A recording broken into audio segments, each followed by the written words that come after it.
Hello everyone, welcome back to the channel. Today's another one of my brand new comic hauls. See, I've got a nice full bag of comics here. Every week I put these out, usually on Wednesdays when comics come out, but unfortunately this week my comics were delayed because of the blizzards and snow going on in the other part of the country. I actually went all out on Image this week. I've got like 4 or 5 different Image comics, which is a lot more than I usually get. So, of course, let's pull these out of the bag. Look at that, this is a nice big stack. And as always, let's get the bag out of the way. Hey, that hurt! How could that hurt you? It's just a plastic bag.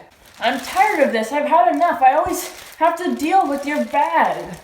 But that's your job. You just gotta clear out the bag, get it out of the way, and get it ready for me next time I go get my comics. Come on.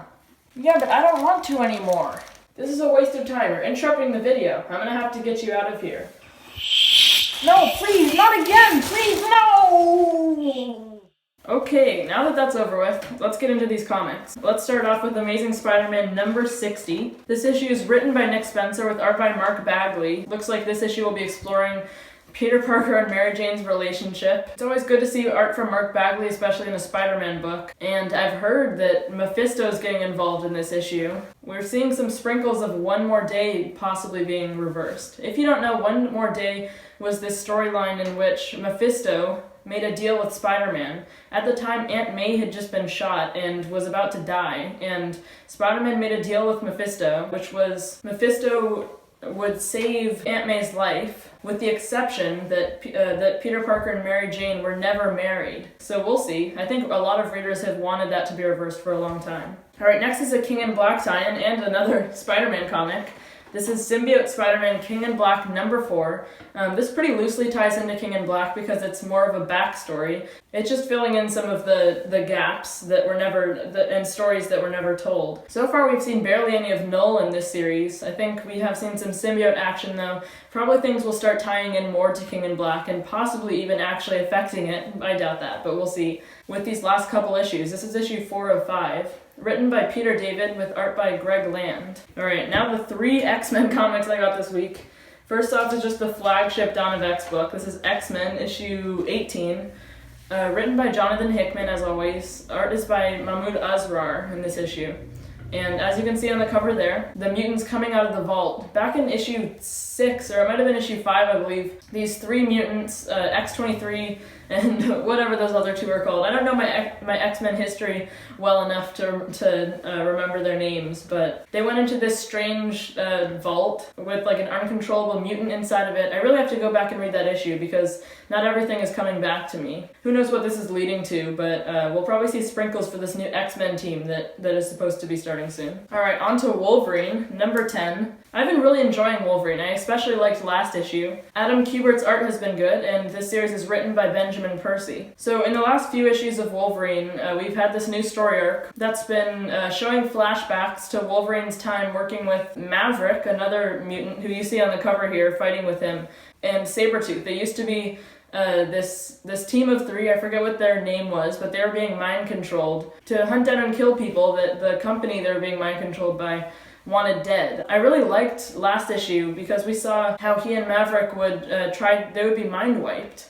And that was how the company would keep on controlling them so they weren't smart enough to like fight back. They would always say like this phrase to each other to make them remember that there were things that came before. We've got an issue of New Mutants. This is issue 16.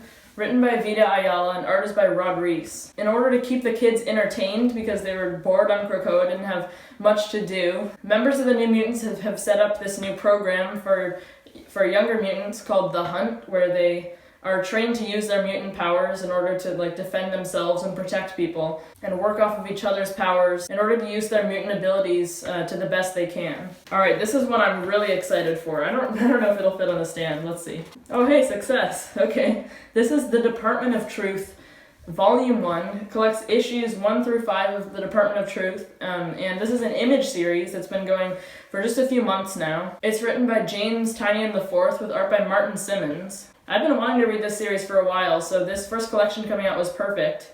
And something really cool that Image does is the first collections of different series they publish are only $10, so that people can get a nice little preview of the series and see if they want to keep on going for a nice cheap price. And now I can try out this series. There's some very strange artwork inside, but basically the premise from what I've heard is that this is a world where all conspiracy theories have come true. I really don't know too much information, but it's always nice to just come into a new comic and try it out. And now let's go on to the next Image comic. This is crossover number 4, written by Donny Cates with art by Jeff Shaw. By the way, if you haven't already, I recently posted a Donny Cates Creator Spotlight video where I basically just went over Donny Cates' career and his early life and everything Donny Cates that he's worked on. I've been really liking crossover so far. We're early into the series, but everything I've read so far has been great. It's this universe where all fictional comic characters from all the different companies came into the real world, and some of the superheroes who came through were able to team up to create a dome to contain all of the chaos that was going on just inside that dome, so that all the superheroes and villains couldn't cause any damage to the rest of the world. Our heroes are a comic shop owner and one of the regulars at that comic shop. It's been a really interesting concept and series so far. I think Donny Cates is really getting some creative freedom on this comic. I'm excited to see more from him at Image. Alright, next I've got a couple issues of Spawn. Here's issue 314, which was the issue before the one that came out this week. I'm hopping on the Spawn train because of the recent Spawn Universe announcement. Basically, Todd McFarlane, the writer of the series, announced on Image.com that starting this June, Spawn is going to expand into this whole universe where they're going to have like 4 different ongoing titles with a bunch of different big names in the comics industry, a bunch of artists, and Donny Cates is coming on to help with writing duties. We don't know too much information yet, but it's something I'm interested in, so I want to get some context in Spawn. So I got issue 314, which was the start of this current story arc.